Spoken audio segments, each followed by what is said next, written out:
Yes, nkulamusizaako nnyo yonna gy'osinza okuba ng'otuwuliriza nkutegeeza nti nno okola kyamaanyi nnyo okwekuumira ku mayengo gano aga Yugi Update TV.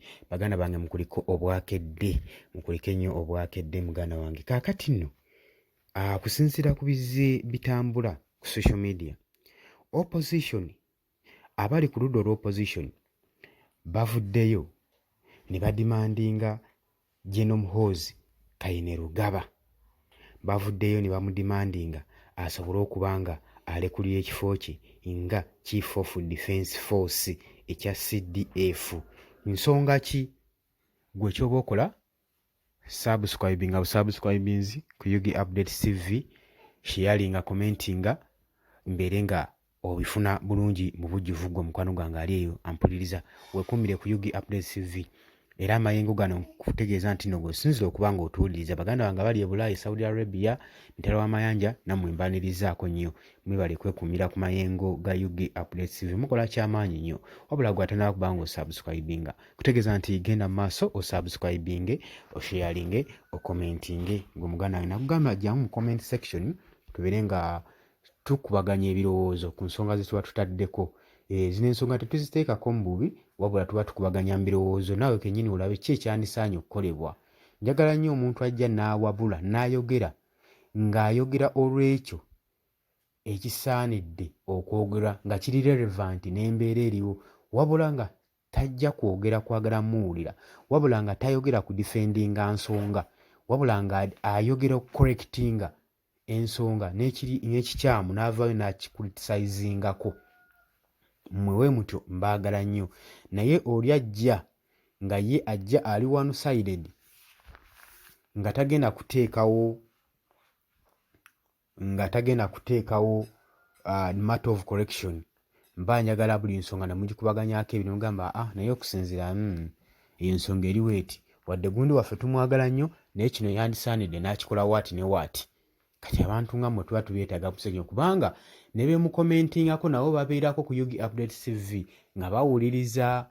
Kakitegeeza babeerako nga balaba, kati kitegeeza bajja sinziira okwo agambe gundi olaba ampadde solution weeti kankyuseemu.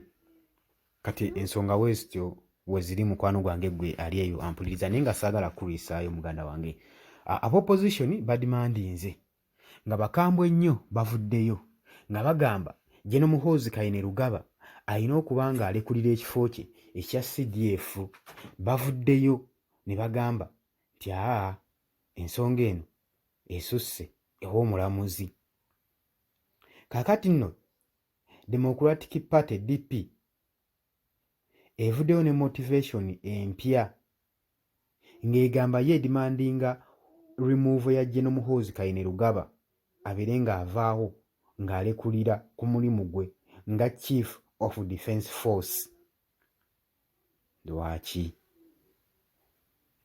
Era opposition party netekomyeko ekowodde President Yoweri Kaguta Museveni asobole okuba nga ajjako General Muhoozi Kainerugaba ku mulimu gwe ogwa Chief of Defence Force okusobola okuba nga addressinga Uganda ne diplomatic relations n'amawanga amalala. Bw'atyo bw'agambye, bw'atyo DP bw'egambye. Okusinziira ku Ismail Kirwa, ono Uganda Democratic President ate era actinga nga DP spokesperson, Ismail olunaku olw'eggulu yavuddeyo ku press conference n'agamba n'ayogera ku incident eya jjojjuuzi eyakabaawo. N'agamba nti eno incident mugiraba ng'ekintu ekiri awo naye yabadde internationally. Incident eno agamba yakurashinze eri amawanga ag'ebweru ne General Muhoozi Kainerugaba.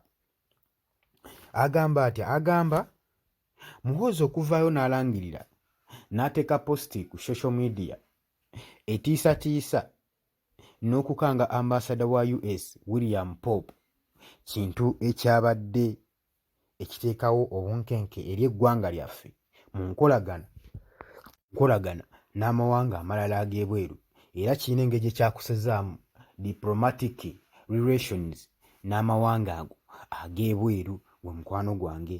Oluvannyuma lwa General Muhoozi opostinga ng'adimandinga William Pope abeere ng'awandiika apology eri kitaawe olw'okuvvoola ekitiibwa kye n'ekitiibwa ky'eggwanga ssaako n'okwandamayininga constitution ya Uganda nga ye General Muhoozi Kainerugaba we yabadde akisiteetinga.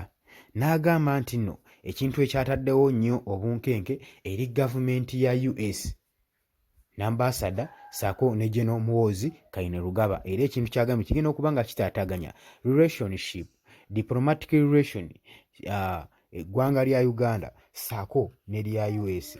Takomye ku ekyo, si gwe mulundi gwe ogusoose okubanga akontravitinga ne woofiisi yeeno ng'agikozesa mu bukyamu ng'agivvoola nti gye buggyeko yavaayo n'akangakanga Kenya n'abagamba nti n'ekibuga Nairobi Kenya asobola okukikubira mu wiiki emu n'akiteeka ku ttaka. Gino Muhoozi Kainerugaba n'agamba ebintu ebyo ebiteekawo entiisa, ebiteekawo empalana n'enjawukanya ne hatred eri eggwanga lya Uganda ssaako n'amawanga amalala. N'agamba n'olw'ensonga eyo nze ndaba nga General Muhoozi Kainerugaba Pulezidenti Yoweri Kaguta Museveni asaanye okuba ng'amuggyako ng'amudimootinga ku kifo kye ekya Chief of Defence Force kubanga kimulemye okuddukanya obulungi nga bwe kirina okubeera nga kiddukanyizibwa. Abavuddeyo ku mikutu emirala abakomenti bavuddeyo ne bagamba nti ne bakubaganyaamu ebirowoozo byabwe naye kati nga gwawuliriza gwali ku Yugi Updates TV oba olaba ku bintu byonna ebigenda mu maaso ku bibi General Muhoozi Kainerugaba by'akoze ssaako n'ebirungi abamu bye mulaba by'akoze n'ensonga gy'azaddukanya ey'ensonga enzito ekimala okuba nga aggyibwako ekifo kino ekya Chief of Defence Force. Kati ekibuuzo ekiri mu ddiiro olabye kubaganya mbirowoozo gulowooza asaanidde okuba nga aggyibwako ku kifo kino kubanga abamu bagamba by'akoze okujja mu kifo kino okubanga alankingibwa nga CDF bye bingi, kati ate n'abamu bagamba by'akoze okulaga nti naye tasaanira kifo kino ekya CDF nabyo bingi. Kati bwe tubiteeka ku minzaani gulowooza tugende naki? Jangu mu comment section okomentinge, sharinga, likinga. Ekyamakulu nnyo tuwerabira ku subscribinga kuba kijja kuyamako eddoboozi ly'oteekako kubanga ligenda wala gwe mukwano gwange ali eyo ssaako n'okukuza amayengo gano aga Yugi Updates TV. Baganda bange mbaagala nnyo mwena mwena temuva ku Yugi Updates TV.